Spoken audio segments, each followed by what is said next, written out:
Hello दोस्तों, कैसे हो आप। आज हम बात करेंगे इंडेक्स फंड्स के बारे में। इंडेक्स फंड्स होते क्या हैं, उसमें निवेश कैसे करते हैं, इंडेक्स फंड में निवेश करने के फ़ायदे क्या क्या होते हैं एंड इंडेक्स फंड के ड्रॉबैक क्या क्या है। तो चलिए स्टार्ट करते हैं आज का टॉपिक, आज की केस स्टडी इंडेक्स फंड्स के ऊपर।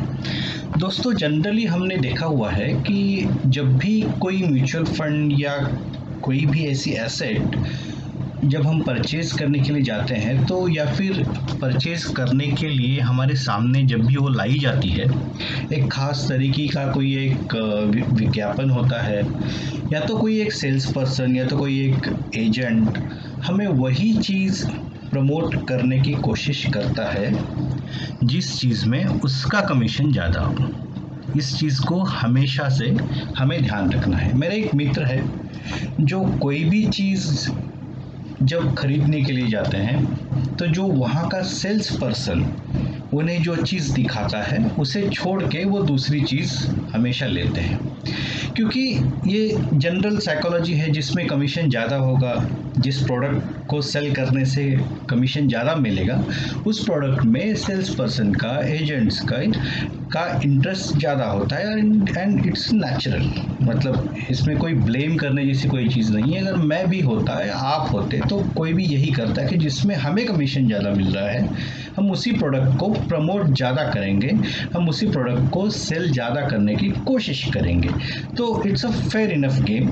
बट हमें एज ए ग्राहक या फिर हमें एज ए कंज्यूमर समझदारी कहाँ रखनी है कि जो प्रोडक्ट बहुत ज़्यादा विज्ञापन करके हमारे सामने लाया जा रहा है उसके तथ्य क्या हैं, उसके डॉक्यूमेंट्स हमें ध्यान से पढ़ने हैं, उसका कंपैरिजन हमें अच्छे से करना है। तो ये किस चीज़ के बारे में मैं आपको कंपैरिजन बता रहा हूँ वो ये है कि इंडेक्स फंड कंपैरेटिवली बहुत कम हमारे सामने आते हैं। हमारे सामने आते हैं ब्लू चिप फंड्स, हमारे सामने आते हैं large cap funds, mid cap funds, small cap funds, thematic funds, बहुत सारे अलग अलग different types of funds, liquid funds, हालांकि वो कैटेगरी अलग है। बट हमारे सामने ये सारे फंड्स आते हैं जिसमें बहुत ज़्यादा एक्सपेंस रेशो इन्वॉल्व होता है। अभी एक्सपेंस रेशो होता क्या है? म्यूचुअल फंड हमें देने वाली कोई भी कंपनी जिसे हम कहते हैं AMC, which is called as asset management company. ये एसेट मैनेजमेंट कंपनी कोई भी हो सकती है, नाम मैं लूँगा नहीं।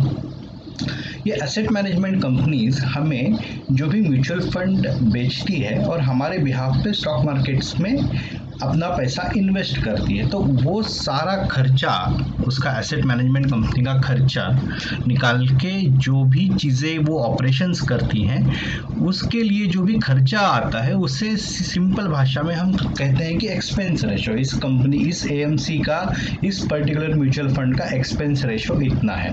तो जब भी आप म्यूचुअल फंड की जांच करें, जब भी आप ऑनलाइन कोई भी म्यूचुअल फंड सर्च करें तो वहाँ पे एक छोटा सा कॉलम होगा। पहले वो तो हिडन रहा करता था, वो शो नहीं करते थे, लेकिन सेबी ने अभी ऐसे गाइडलाइंस दिए हैं कि you should show the expense ratio two the consumer. तो अब जब भी ये एक्सपेंस रेशियो होता है उसमें लिखा होता है 2%, 1.5%, 1%। तो इसका मतलब ये है कि आपका जो भी रिटर्न हो ना हो, आपको अच्छे रिटर्न्स मिले ना मिले, म्यूचुअल फंड से हमेशा रिटर्न्स मिलते ही हैं, ये इस भ्रम में ना रहे।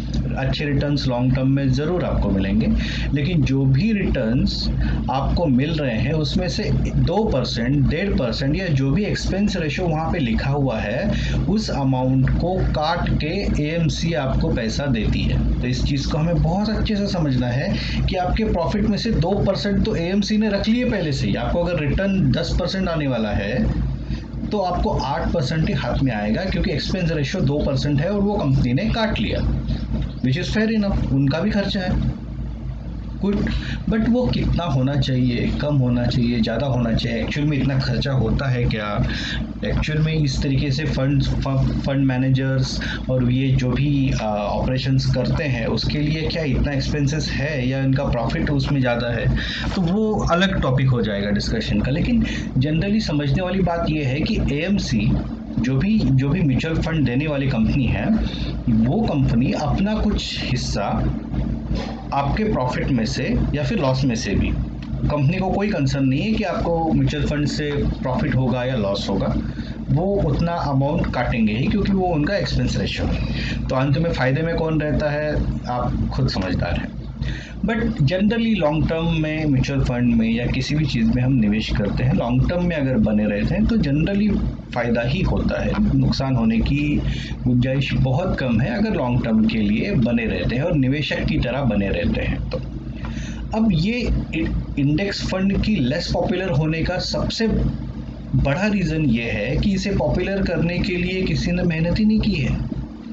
क्यों मेहनत नहीं की है? क्योंकि इसका एक्सपेंस रेशो बहुत कम है। अब हार्डली 0.2% या 0.3%, इतने कम परसेंटेज के लिए कौन काम करेगा? एजेंट भी उसे प्रमोट करेगा तो उसी प्रॉफिट रेशो में से ही कुछ पैसा म्यूचुअल फंड की कंपनी या एएमसी उस एजेंट को भी देती है।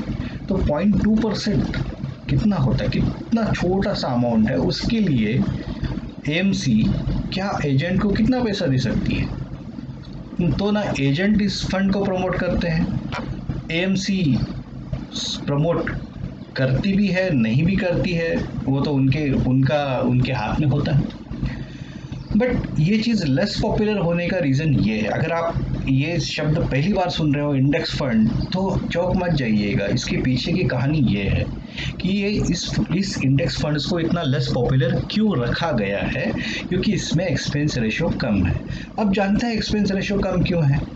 क्योंकि इंडेक्स फंड्स जो है वो आपके जो मेन इंडेक्सेस है, हम अभी कंसिडर करेंगे निफ्टी 50 को। निफ्टी हमारा मेन इंडेक्स है, राइट? निफ्टी में 50 कंपनीज हैं निफ्टी 50 के अंदर। तो जो भी हम इंडेक्स फंड में निवेश करेंगे तो वो इंडेक्स फंड निफ्टी 50 के अनुपात में ही निवेश करेगा। उसके लिए कि कोई एक फंड मैनेजर की ज़रूरत नहीं है, कोई एक बड़े से फंड मैनेजर, कोई एक अच्छा सा ऑपरेशंस, ये सब रन करने की ज़रूरत नहीं है। करना क्या है, आपका जो भी पैसा उस फंड में आप निवेश करोगे उसको उसी प्रोपोर्शन में बाय डिफ़ॉल्ट इन्वेस्ट कर देना है जिस प्रोपोर्शन में निफ्टी 50 है। अब निफ्टी 50 में हर जो 50 कंपनीज है उसका हर एक का एक अलग अलग एवरेज है, अलग अलग वेटेज है। तो वो किसी रिलायंस का ज़्यादा है, एचडीएफसी का ज़्यादा है, एसबीआई का ज़्यादा है, उस तरीके से और भी 47 कंपनीज है, उसका हर एक का परसेंटेज आप ऑनलाइन चेक कर सकते हो कि किस कंपनी का कितना परसेंट वेटेज है निफ्टी 50 के अंदर। अब जब आप इंडेक्स फंड में निवेश करते हो तो कुछ उसमें ज़्यादा दिमाग लगाने की ज़रूरत होती नहीं है। बस उस पैसे को लेना है, उस पैसे को आपको निफ्टी 50 के अनुपात में ही एग्जैक्टली उसी अनुपात में निवेश कर देना है। इसीलिए इसका एक्सपेंस रेशो कम है, क्योंकि कुछ मैनेजमेंट इसमें ज़्यादा करने को है नहीं। तो ये लेस एक्सपेंसिव है और ज़्यादा इफ़ेक्टिव है, क्योंकि जो भी बड़े प्लेयर्स हैं, देखिए जो भी बड़े प्लेयर्स हैं उनसे मिलके ही अपना एक जो इंडेक्स बना है निफ्टी 50, बड़े प्लेयर, बड़ी मछलियाँ, ये लोग अगर प्रॉफिट नहीं अर्न करेंगे तो कौन करेगा?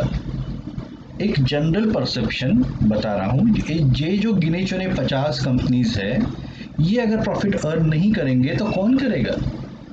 तो हम ऐसे कोई म्यूचुअल फंड या ऐसी कोई थीमेटिक म्यूचुअल फंड्स या ऐसा कोई सेक्टर स्पेसिफिक म्यूचुअल फंड या फिर मिड कैप या स्मॉल कैप, इस सब की रिस्क में हम क्यों पड़े अगर हम उसकी जानकार नहीं है? तो सेंसेक्स जब स्टार्ट हुआ था या निफ्टी जब स्टार्ट हुआ था तब कितना था और आज कितना है? 1000 टाइम्स बढ़ चुका है। और आज नहीं तो कल बढ़ेगा क्या? इंडेक्स निफ्टी बढ़ेगा, स्टॉक्स के प्राइस भी बढ़ते रहेंगे, लेकिन बढ़ेगा क्या? इंडेक्स तो बढ़ेगा ही बढ़ेगा। तो ये अगर आप स्टॉक मार्केट के या म्यूचुअल फंड के जानकार नहीं हो, आपको रिस्क कम लेना है, आप अपना इतना ज़्यादा समय इन्वेस्ट नहीं कर सकते किसी चीज़ के लिए, तो आपको सबसे बेस्ट है कि आप एक इंडेक्स फंड खरीद लीजिएगा, उस इंडेक्स फंड में निवेश कर लीजिए। इंडेक्स फंड वाला क्या करेगा? इंडेक्स फंड का पैसा वो उठाएगा और निफ्टी 50 के प्रोपोर्शन में इन्वेस्ट कर देगा। तो निफ्टी 50 तो हमेशा बढ़ता ही रहेगा, 10 साल बाद 2 गुना 4 गुना, वी डोंट नो कितना बढ़ने वाला है, हमें नहीं पता। तो the best way to invest is in index fund, जिसको भी बिल्कुल ही रिस्क नहीं लेनी है, बहुत कम से कम रिस्क में उसे अपना निवेश करना है, तो index funds are the best options. अच्छा, अब इतनी सारी खूबियां हैं, कम एक्सपेंस रेशो है, निफ्टी तो बढ़ता ही रहेगा, इंडेक्सेस तो बढ़ते ही रहेंगे, और निफ्टी 50 मतलब सबसे बेहतरीन कंपनीज, देश की सबसे बेहतरीन कंपनीज, अगर ये 50 कंपनीज अगर डूब जाएंगी इन केस, तो अपने देश की अर्थव्यवस्था भी तब डूबी ही होगी। तो इसमें हम आंख बंद करके निवेश कर सकते हैं। जिस दिन ये बड़े बड़े प्लेयर्स अगर डूब जाएंगे तो अपने देश की अर्थव्यवस्था भी डूब जाएगी। तब जब ये कंपनीज अर्न करेंगे ही करेंगी, क्योंकि इनके पास इस तरीके का बड़ा इंफ्रास्ट्रक्चर है, बड़ा कैपिटल है। तो हम इधर उधर रिस्क लेने से अच्छा हम इंडेक्स फंड में ही इन्वेस्ट क्यों ना करें। अब एक दूसरा सवाल कि ब्लू चिप कंपनीज आती हैं, या फिर जिसे कहते हैं कि लार्ज कैप, ये सारे गुण भी इंडेक्स फंड के इंडेक्स फंड के अंदर जो कंपनीज है, ये सारे गुण इन कंपनीज में भी पाए जाते हैं। लेकिन हर म्यूचुअल फंड उसका नंबर कितना रखता है हमें नहीं पता।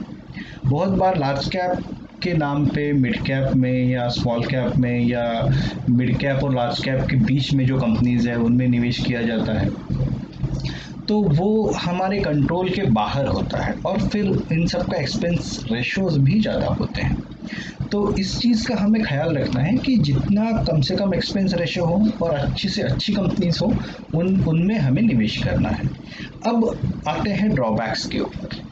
बहुत बार अब जैसे ही धीरे धीरे धीरे इंडेक्स फंड की पॉपुलैरिटी बढ़ती जा रही है इंडिया में भी, आउटसाइड कंट्रीज या फिर फॉरेन कंट्रीज में इसकी पॉपुलैरिटी पहले से थी, इंडिया में इसमें लेस कमीशन होने के कारण पॉपुलैरिटी कम थी, बट अभी धीरे धीरे ये सोशल मीडिया जो है ना, इसने सारे खेल, बहुत से लोगों की दुकानें सब बिगाड़ दी है।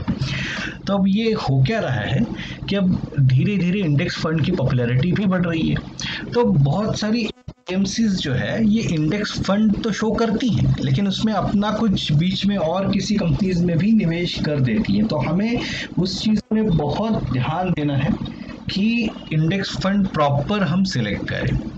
दूसरी चीज़, सबसे इम्पोर्टेंट चीज़ ये है कि इसमें इंडेक्स फंड में निवेश करते वक्त एक चीज़ होती है जिसे हम कहते हैं कि ट्रैकिंग एरर। ये ट्रैकिंग एरर बहुत कम से कम हो, इसका हमें ध्यान देना है। और वो ट्रैकिंग एरर होता ये है कि जब भी हम निफ्टी 50 के अनुपात में निवेश करने के लिए जब जाते हैं, तो कई बार वो अनुपात थोड़ा सा कम ज़्यादा हो सकता है, एंड दैट इज़ पॉसिबल। तो ये ट्रैकिंग एरर कम से कम हो, अच्छा ट्रैक रिकॉर्ड हो, अच्छा उस एएमसी को मैनेज करने वाले लोग अच्छे हो, इंडेक्स फंड पुराना जितना हो उतना ज़्यादा अच्छा है। वैसे कोई इसका ज़्यादा बड़ा लॉजिक तो है नहीं,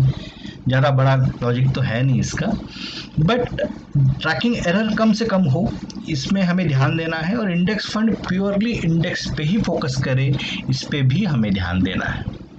तो ये थे कुछ इंडेक्स फंड के फायदे, नुकसान। अब कौन सी एएमसी चूज करनी है ये आप खुद तय कर लीजिएगा, किस एएमसी के साथ, किस एएमसी से मेरा मतलब है एसेट मैनेजमेंट कंपनी जो भी म्यूचुअल फंड्स आपको दे रही है, राइट। तो आपको खुद ही इसका निर्धारण करना होगा कि आपको किस एएमसी के साथ जाना है। और इंडेक्स फंड को चूज करते वक्त कुछ सावधानियां आपको बरतनी है। इंडेक्स फंड की रेटिंग्स आप चेक कर सकते हो, इंडेक्स फंड का एक्सपेंस रेशो भी आपको चेक करना ज़रूरी है। हर एएमसी टू एएमसी भी इंडेक्स फंड के एक्सपेंस रेशो में फ़र्क होता है। आपको कम से कम एक्सपेंस रेशो को ध्यान में रख के ही इन्वेस्ट करना है, और उसके साथ ही साथ एक अच्छी क्वालिटी की एएमसी जिसका ट्रैक रिकॉर्ड बहुत ही अच्छा हो, उसमें आपको निवेश करना है। तो चलिए दोस्तों, इसी तरीके के रोचक वीडियोस म्यूचुअल फंड या फाइनेंशियल इंडस्ट्रीज़ के बारे में या फिर हमारी जो डेली लाइफ है उसके बारे में मैं आपके सामने पेश करता रहूँगा। बहुत बहुत धन्यवाद। वीडियो अच्छा लगे सब्सक्राइब कर लीजिएगा, लाइक कर दीजिएगा, अपने मित्र परिवार को शेयर कर दीजिएगा। बहुत बहुत धन्यवाद, बहुत बहुत साधुवाद। Thank you.